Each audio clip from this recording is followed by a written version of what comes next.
Hi welcome to K7SAA trading lab. నేను మీ కిషోర్ శ్రీరామ్లా. చూసారు కదండి మన ఇండికేటర్స్ చార్ట్స్ ఒక డిసిప్లిన్ ట్రేడింగ్ ప్రాక్టీస్ చేయడానికి ఎలా యూస్ఫుల్గా ఉందో. I think it's useful. Please subscribe. So మనము ఇండెక్స్ని ట్రాక్ చేస్తున్నాము విత్ పివట్ పాయింట్స్, అదేవిధంగా సింబల్స్ని ట్రాక్ చేస్తున్నాము విత్ పివట్ పాయింట్స్. సో ఒక సింగిల్ స్క్రీన్ మీద సో మనకి ఏమేమి టెక్నికల్గా అవసరపడతాయో అవన్నీ ఒక సింగిల్ స్క్రీన్ మీద అయితే అవైలబిలిటీ ఉందండి. సో ఒక డిసిప్లిన్ ట్రేడింగ్ ప్రాక్టీస్ చేయడానికి I think it's useful. Please subscribe.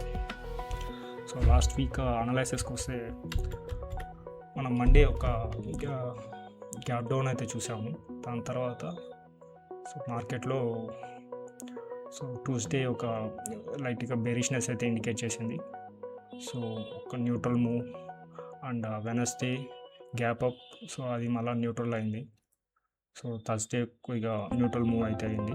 Friday ఒక మంచి బ్రేక్అవుట్ అయితే చూసాము. సో గ్యాప్ అప్ ఓపెన్ అయింది, అక్కడి నుంచి మంచి ర్యాలీ అయితే చూసాము.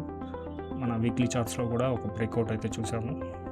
సో ప్రస్తుతానికి మన మార్కెట్ బుల్లిష్నెస్ అయితే ఇండికేట్ చేస్తుంది వీక్లీ చార్ట్స్ మీద.